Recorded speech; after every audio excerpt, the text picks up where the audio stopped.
നമസ്കാരം സനോജി. നമസ്കാരം. കേരളത്തിൻ്റെ മുഖ്യമന്ത്രിയെ പ്രഖ്യാപിച്ചിട്ടുണ്ട്. കോൺഗ്രസ് വി.ഡി. സതീശനെയാണ് മുഖ്യമന്ത്രിയായിട്ട് നോമിനേറ്റ് ചെയ്തത്. പക്ഷേ തർക്കങ്ങൾ അവസാനിക്കുന്നില്ല. കെ.സി. വേണുഗോപാൽ രാഹുൽ ഗാന്ധിയുമായി ചർച്ച നടത്തിക്കൊണ്ടിരിക്കുന്നു. ഇനി അതല്ല, മറുപക്ഷത്ത് രമേശ് ചെന്നിത്തല തൻ്റെ സീനിയോറിറ്റി ഒഴിവാക്കി, തൻ്റെ സീനിയോറിറ്റി പരിഗണിച്ചില്ല എന്നൊക്കെ പറഞ്ഞ് അച്ചടക്കം പാലിച്ചിട്ടും തന്നെ ഒഴിവാക്കുകയായിരുന്നു കോൺഗ്രസ് ചെയ്തത് എന്ന് പറഞ്ഞുകൊണ്ട് ഇറങ്ങിപ്പോവുകയായിരുന്നു. ഇനി അടുത്തറിയാം രമേശ് ചെന്നിത്തല ഇനി കോൺഗ്രസ്സിൽ ഉണ്ടാകുമോ ഇല്ലയോ എന്ന്. അങ്ങനെയാണെങ്കിൽ അദ്ദേഹം പോകുന്നത് എങ്ങോട്ടായിരിക്കും? അല്ല, അത് സംബന്ധിച്ച ഒരു ചർച്ചയൊന്നും ഇതുവരെ ആയിട്ടില്ല. എന്തായാലും ഈ മുഖ്യമന്ത്രി പ്രഖ്യാപനം വന്നതിന് പിന്നാലെ രമേശ് ചെന്നിത്തല അദ്ദേഹത്തിന്റെ അതൃപ്തി കൃത്യമായി തന്നെ പ്രകടിപ്പിച്ചിട്ടുണ്ട്. ഈ പറഞ്ഞതുപോലെ അച്ചടക്കം പാലിച്ചിട്ടും പാർട്ടി തന്റെ സീനിയോറിറ്റി പരിഗണിച്ചില്ല എന്നുള്ളൊരു കടുത്ത അമർഷവും പരാതിയും അദ്ദേഹം വിശ്വാസ വൃന്ദങ്ങളുടെ മുമ്പിൽ രേഖപ്പെടുത്തിയിട്ടുണ്ട്. അതിനുശേഷം അദ്ദേഹം ഇപ്പോൾ ഗുരുവായൂരിലേക്ക് പോയതായാണ് നമുക്ക് ലഭിക്കുന്ന വിവരം.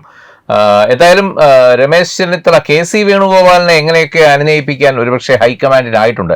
കെ.സി. വേണുഗോപാലിന്റെ മനസ്സിൽ എന്തെങ്കിലും പ്രശ്നങ്ങളുണ്ടെങ്കിലും അദ്ദേഹം അത് പ്രകടമാക്കുന്നില്ല. അതുകൊണ്ട് തന്നെ അദ്ദേഹത്തിന്റെ മുഖം വലിയ കുഴപ്പമില്ലാതെയാണ് മാധ്യമങ്ങൾക്ക് മുന്നിൽ പ്രത്യക്ഷപ്പെടുന്നത്. പക്ഷേ രമേശ് ചെന്നിത്തല മാധ്യമങ്ങൾക്ക് മുന്നിൽ ഇതുവരെ പ്രത്യക്ഷപ്പെട്ടില്ല എന്ന് മാത്രമല്ല, അദ്ദേഹം കടുത്ത അതൃപ്തിയിലാണെന്നാണ് അദ്ദേഹവുമായി ബന്ധപ്പെട്ട വൃന്ദങ്ങൾ സൂചിപ്പിക്കുന്നത്. എന്തായാലും രമേശ് ചെന്നിത്തല ഒഴിവാക്കപ്പെടുമ്പോൾ മുഖ്യമന്ത്രി എന്ന അദ്ദേഹത്തിന്റെ എക്കാലത്തെയും ഒരു സ്വപ്നമാണ് ഇല്ലാതാകുന്നത് എന്ന് ഏറെക്കുറെ വ്യക്തമായിട്ടുണ്ട്. കാര്യം വളരെ പരിണതപ്രജ്ഞനായിട്ടുള്ള ഒരു രാഷ്ട്രീയ പ്രവർത്തകനാണ് രമേശ് ചെന്നിത്തല. കോൺഗ്രസ് പ്രസ്ഥാനത്തെ കേരളത്തിൽ വലിയ മേഖലകളിലേക്ക് കൊണ്ടുപോകുന്നതിൽ കൃത്യമായ ഒരു പങ്ക് വഹിച്ചിട്ടുള്ള ആൾ തന്നെയാണ് രമേശ് ചെന്നിത്തല. മാത്രമല്ല, മുമ്പ് ഉമ്മൻചാണ്ടി മിനിസ്ട്രിയിലും ഒക്കെ മന്ത്രിയായിരുന്നപ്പോഴൊക്കെ അദ്ദേഹത്തിന്റെ ഒരു പ്രാഗൽഭ്യം തെളിയിച്ചിട്ടുള്ളതാണ്. ആഭ്യന്തരമന്ത്രിയായിരുന്നു അല്ലേ രമേശ് ചെന്നിത്തല? ആഭ്യന്തരമന്ത്രിയായിരുന്നു, കെ.പി.സി.സി. പ്രസിഡന്റായിരുന്നു. ഏറ്റവും നിർണായകമായ സമയത്ത് കെ.പി.സി.സി. പ്രസിഡന്റായ ആളാണ്. അതായത് പാർട്ടി പിളർത്തി കെ മുരളീധരനും കെ കരുണാകരനും പാർട്ടി വിട്ടു പോകുന്ന സമയത്ത് കോൺഗ്രസ് പ്രസ്ഥാനത്തെ താങ്ങി നിർത്തിയ ആളായിരുന്നു, കെ.പി.സി.സി. പ്രസിഡന്റായിരുന്നു രമേശ് ചെന്നിത്തല. അതിന് വളരെ നല്ല രീതിയിലുള്ള ഒരു പ്രവർത്തനം. അല്ല, ഇത് അണികൾക്ക് നൽകുന്ന ഒരു സന്ദേശം കൂടെ ഉണ്ട്. പാർട്ടിയിലെ സീനിയോറിറ്റി അല്ല മാനദണ്ഡങ്ങൾ നിശ്ചയിക്കുന്നത് എന്നുള്ള ഒരു വലിയ സന്ദേശമാണ് പാർട്ടി അണികൾക്ക് ലഭിച്ചിരിക്കുന്നത്. അതിനുമപ്പുറം പാർട്ടിയിലെ പ്രീതി, സ്വാധീനം, ഇതൊക്കെ തന്നെയാണ് വി.ഡി. സതീശനെ പോലുള്ള ഒരാളെ മുഖ്യമന്ത്രിയാക്കുന്നത്. പ്രത്യേകിച്ചും വി.ഡി. സതീശൻ ഇന്നുവരെ ഒരു മന്ത്രി പോലും ആയിട്ടില്ല എന്നുള്ളതാണ് ഏറ്റവും പ്രധാനപ്പെട്ട കാര്യം. മത്സരിക്കുമ്പോൾ ആദ്യം അദ്ദേഹത്തിൽ പറവൂരിൽ നിന്ന് പരാജയത്തിന്റെ കൈപ്പറഞ്ഞ ആളാണ് അദ്ദേഹം. പിന്നീടാണ് ഒരു 5 തവണ തുടർച്ചയായി അദ്ദേഹം MLA ആയി ജയിച്ചു കയറുന്നത്. അതും അവിടെ നിന്നും ക്ലീൻ വാക്കാണ് മുഖ്യമന്ത്രി കസേരയിലേക്ക് കിട്ടുന്നത്. ഒരു മന്ത്രിയായിരുന്നിട്ടുള്ള എക്സ്പീരിയൻസ് പോലും വി.ഡി. സതീശൻ ഇല്ല. പിന്നെ ജി കാർത്തികേയന്റെ ഒരു വത്സല ശിഷ്യനായിരുന്നു. അദ്ദേഹത്തിന്റെ അതേ പ്രവർത്തന ശൈലിയാണ് വി.ഡി. സതീശൻ പിന്തുടർന്നു പോകുന്നത് എന്നുള്ളതാണ് അദ്ദേഹത്തിന് ഏറ്റവും വലിയ മുതൽക്കൂട്ടാകുന്നത്. അതുകൊണ്ട് തന്നെ നല്ലൊരു പാർലമെന്റേറിയൻ എന്നുള്ള ഒരു വെളിപ്പേര് അദ്ദേഹത്തിന് ലഭിച്ചിട്ടുണ്ട്. അതുമാത്രമല്ല, ഈ കഴിഞ്ഞ ഇലക്ഷന് UDF-നെ നയിച്ചത് അദ്ദേഹമാണെന്ന് അണികളെ കൊണ്ട് പറയിക്കാൻ ഒരു പരിധിവരെ വി.ഡി. സതീശന് കഴിഞ്ഞു എന്നുള്ളതാണ് ഏറ്റവും പ്രധാനപ്പെട്ട കാര്യം. അപ്പോഴും ഒരു വലിയൊരു ചർച്ചയാകേണ്ട ഒരു കാര്യം, കെ.സി. വേണുഗോപാലിന് തന്നെയാണ് MLA-മാരുടെ ഒരു മുൻതൂക്കം ലഭിച്ചത് എന്നാണ് ഇതിലെ ഏറ്റവും വലിയ ഒരു കാര്യം. അതിനുമപ്പുറം ഒരു ജനവികാരം കണക്കിലെടുത്താണ് വി.ഡി. സതീശനെ മുഖ്യമന്ത്രി കസേരയിലേക്ക് എത്തിക്കുന്നത്. ഒപ്പം മലബാറിൽ നിന്നുള്ള കടുത്ത സമ്മർദ്ദവും. ഇത് എല്ലാവർക്കും അറിവുള്ള കാര്യമാണ്. ജനവികാരം അവർ 2ാം ഘട്ടമായി മാത്രമേ പരിഗണിച്ചിട്ടുള്ളൂ. അതിനു മുകളിൽ തന്നെയാണ് മലബാറിൽ നിന്ന് മുസ്ലിം ലീഗ് ചെലുത്തിയ ഒരു സമ്മർദ്ദം. കാര്യം, ലീഗിന്റെ കാര്യങ്ങൾ നടപ്പാക്കിയെടുക്കണമെങ്കിൽ വി.ഡി. സതീശനെ പോലെയുള്ള ഒരു ഏറാൻ മൂളിയെ അവർക്ക് ആ കസേരയിലേക്ക് ആവശ്യമുണ്ട്. വി.ഡി. സതീശൻ ഒരു വശത്ത് കേരളത്തിന്റെ മുഖ്യമന്ത്രി ആണ്, മറുവശത്ത് ഇനി മുതൽ മുസ്ലിം ലീഗിന്റെ ഒരു ഏറാൻ മൂളിയായി നിലകൊള്ളുകയും ചെയ്യുന്നുള്ള കാര്യം വളരെ വ്യക്തമാണ്. ഇനിയിപ്പോൾ അങ്ങോട്ടെടുക്കുന്ന ഓരോ തീരുമാനങ്ങളും അതിൻ്റെ ഒരു ഉദാഹരണമായി മാറാം. മറുഭാഗത്ത് നേരത്തെ ഹരി ഉന്നയിച്ച ചോദ്യം വളരെ പ്രസക്തമാകുന്നു. രമേശ് ചെന്നിത്തലയുടെ അതൃപ്തി, അദ്ദേഹം പാർട്ടിയിൽ തുടരുമോ, പാർട്ടി വിടുമോ, പാർട്ടി വിട്ടുകഴിഞ്ഞാൽ അദ്ദേഹം ഏത് ഭാഗത്തേക്കായിരിക്കും പോവുക തുടങ്ങിയ ഒട്ടനവധി ചോദ്യങ്ങൾ ഉയർത്തുന്നുണ്ട്. നമുക്കറിയാം, എന്തായാലും രമേശ് ചെന്നിത്തല ഒരു കറകളഞ്ഞ ഹിന്ദു തന്നെയാണ്. ഈ അടുത്ത കാലത്ത് മുഖ്യമന്ത്രി കസേരയ്ക്ക് വേണ്ടി ചില ദർഗയിലൊക്കെ പോയി അദ്ദേഹം കുമ്പിട്ട് നിന്നു ഉള്ളത് ഒഴിച്ചു കഴിഞ്ഞാൽ അത്ര വലിയ ലീഗ് പ്രകടനമൊന്നും രമേശ് ചെന്നിത്തലയ്ക്ക് ബാധകമല്ല. അതുകൊണ്ട് തന്നെ അദ്ദേഹം ഒരു കറകളഞ്ഞ ഹിന്ദുവാണ്, ഹിന്ദുത്വവാദിയാണ്. അതുകൊണ്ടാണല്ലോ അദ്ദേഹം തഴയപ്പെട്ടത്. അത് വേറൊരു ചർച്ചയ്ക്കുള്ള വിഷയമാണ്. പക്ഷേ രമേശ് ചെന്നിത്തല അങ്ങനെയെങ്കിൽ BJP-യിലേക്ക് വരുമോ എന്നൊരു ചോദ്യം ഉയരുന്നുണ്ട്. എൻ്റെ അറിവ് ശരിയാണെങ്കിൽ ഒരു 2 വർഷം മുമ്പ് തന്നെ ഇത്തരത്തിലുള്ള ചില ചർച്ചകൾ നടന്നതാണ് രമേശ് ചെന്നിത്തലയുമായി. പ്രത്യേകിച്ചും കേരളത്തിൽ NDA മുന്നണി വികസിക്കുന്ന ഒരു ഘട്ടത്തിൽ രമേശ് ചെന്നിത്തലയെ BJPയിലേക്ക് കൊണ്ടുവരാനുള്ള ചില നീക്കുപോക്കുകളൊക്കെ മുമ്പ് നടന്നിട്ടുണ്ട്. പക്ഷേ അന്നൊക്കെ UDF അധികാരത്തിൽ വരുമ്പോൾ മുഖ്യമന്ത്രി സ്ഥാനത്തേക്ക് താൻ പരിഗണിക്കപ്പെടും എന്നുള്ളൊരു ഒറ്റ ചിന്തയിലാണ് രമേശ് ചെന്നിത്തല ആ ഒരു ക്ഷണമൊക്കെ നിരസിച്ചുകൊണ്ടാണ് UDFനൊപ്പം തുടർന്നത്. പക്ഷേ ഇന്ന് അങ്ങനെയല്ല. ഇത്രയും വലിയ ഒരു വിപ്ലവം ഉണ്ടായിട്ട് പോലും രമേശ് ചെന്നിത്തലയെ പാർട്ടി പരിഗണിച്ചില്ല എന്നുള്ള ഒരു കടുത്ത അമർഷം അദ്ദേഹത്തിന് ഭൂരിപക്ഷത്തിലാണ്. അതെ, സീനിയോറിറ്റി. ഹരിപ്പാടത്തെ സ്ഥിരം MLA ആണ്. ഹരിപ്പാട് എത്രയോ കാലമായി അദ്ദേഹത്തിന്റെ കയ്യിലാണ്. അപ്പോൾ അതുകൊണ്ട് തന്നെ പാർട്ടി തന്നെ ആ ഒരു, മാത്രമല്ല സീനിയോറിറ്റി, ഇപ്പോൾ ഉമ്മൻചാണ്ടിയും AK ആന്റണിയും ഒക്കെ കഴിഞ്ഞാൽ, അല്ലെങ്കിൽ K കരുണാകരനും ഒക്കെ കഴിഞ്ഞു കഴിഞ്ഞാൽ പാർട്ടിയിലെ ഒരു മുതിർന്ന നേതാവ് തന്നെയാണ് രമേശ് ചെന്നിത്തല എന്നുള്ളത് ആർക്കും സംശയമില്ലാത്ത കാര്യമാണ്.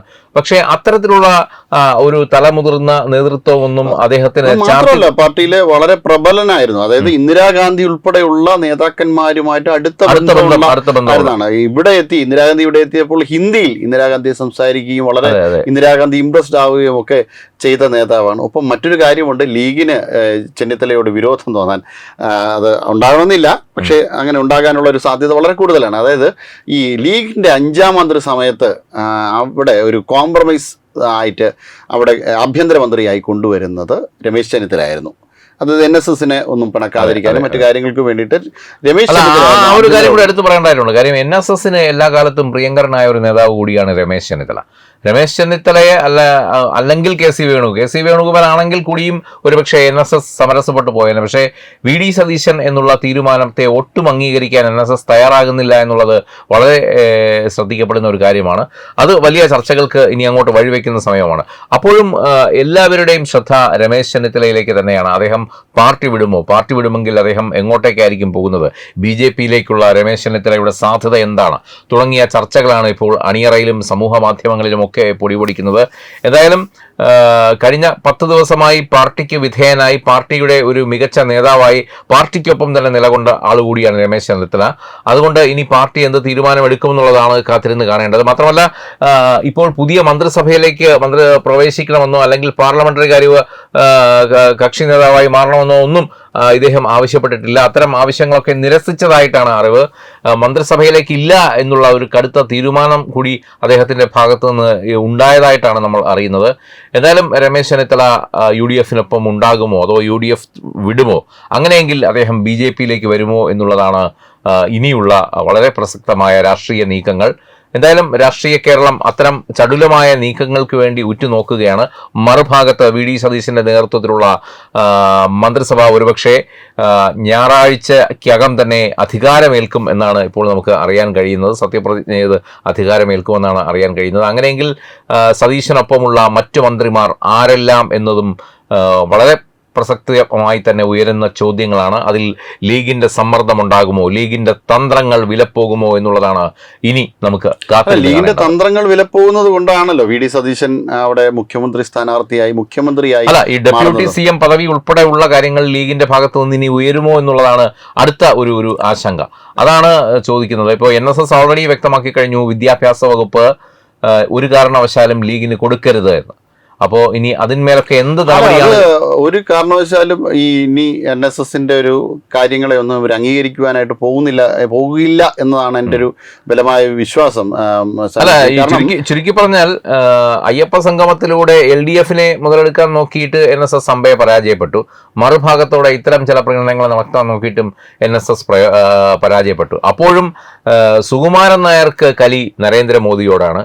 അദ്ദേഹത്തിന്റെ ആൾക്കാരാരെങ്കിലും വന്നു കഴിഞ്ഞാൽ ഹെലിപാഡ് അടക്കം വിട്ടുകൊടുക്കില്ല എന്നുള്ള കടുത്ത വാശിയിലും അമർഷത്തിലുമാണ് സുകുമാരൻ. എന്തായാലും ഇനി അവിടെ എവിടെയെങ്കിലും കയറി ഒന്ന് ഒതുങ്ങിക്കൂടാം, ഈ അമർഷവും കെട്ടിപ്പിടിച്ചുണ്ടെന്ന് മാത്രമേ നടക്കുകയുള്ളൂ. കാരണം അവിടുത്തെ പ്രബല ഭാഗം, കോൺഗ്രസിലൊരു പ്രബല ഭാഗം അല്ലെങ്കിൽ ഏറ്റവും ശക്തിയുള്ള ഗ്രൂപ്പ് മുസ്ലിം ലീഗായി മാറിക്കഴിഞ്ഞു. കോൺഗ്രസിനേക്കാൾ ഒരു പക്ഷേ ശക്തിയുള്ള ഗ്രൂപ്പായി മാറിക്കഴിഞ്ഞു മുസ്ലിം ലീഗ്. ഇനി അവരുടെ കൂടെ സതീശനും കൂടെ വന്ന സ്ഥിതിക്ക് അവർക്കിനി വളരെ ധൈര്യമായിട്ട് മുന്നോട്ട് പോകാം. രമേശ് ചെന്നിത്തല ഒരു ഭാഗത്തേക്ക് ഒതുങ്ങേണ്ടി വരും, അല്ലെങ്കിൽ അദ്ദേഹം അഭിമാനം ഉയർത്തിപ്പിടിച്ചു. അല്ല, ഒരു ഭാഗത്ത് കേരളം പച്ച പുതയ്ക്കുമ്പോൾ കേരള ജനത പച്ച പിടിക്കുമോ എന്നുള്ളതാണ് ജനങ്ങൾ ഉയർത്തുന്ന ചോദ്യം. തീർച്ചയായിട്ടും. നമസ്തേ. നമസ്തേ. വിട്ടുവീഴ്ചയില്ലാത്ത നിലപാടുകളുമായി ദേശീയതയുടെയും സമാജത്തിൻ്റെയും ശാക്തീകരണത്തിനു വേണ്ടി തത്വമയിയുടെ ജൈത്രയാത്ര തുടരുകയാണ്. യൂട്യൂബിൽ മാത്രം തത്വമയിക്ക് 10 ലക്ഷം സബ്സ്ക്രൈബേഴ്സിലേക്ക് എത്താൻ ഏതാനും ചുവടുകൾ മാത്രമാണ് ബാക്കി. മറ്റ് സോഷ്യൽ മീഡിയ പ്ലാറ്റ്ഫോമുകളിലും തത്വമയിയുടെ നിറസാന്നിധ്യം തുടരുകയാണ്. ഈ അവസരത്തിൽ ഞങ്ങൾക്ക് നിങ്ങളോടുള്ള അഭ്യർത്ഥന ഞങ്ങളോടൊപ്പം നിൽക്കുക എന്നുള്ളതാണ്. നിങ്ങൾ ഉപയോഗിക്കുന്ന ഏത് സോഷ്യൽ മീഡിയ പ്ലാറ്റ്ഫോം ആണെങ്കിലും ഞങ്ങളുടെ വരിക്കാരാകുക, ഞങ്ങളെ സബ്സ്ക്രൈബ് ചെയ്യുക, നിങ്ങളുടെ സുഹൃത്തുക്കളിലേക്ക് തത്വമയിയുടെ ഈ സന്ദേശം പ്രചരിപ്പിക്കുക. ഞങ്ങളോടൊപ്പം നിൽക്കൂ, രാഷ്ട്രത്തോടൊപ്പം നിൽക്കൂ, ദേശീയതയ്ക്കൊപ്പം സഞ്ചരിക്കൂ.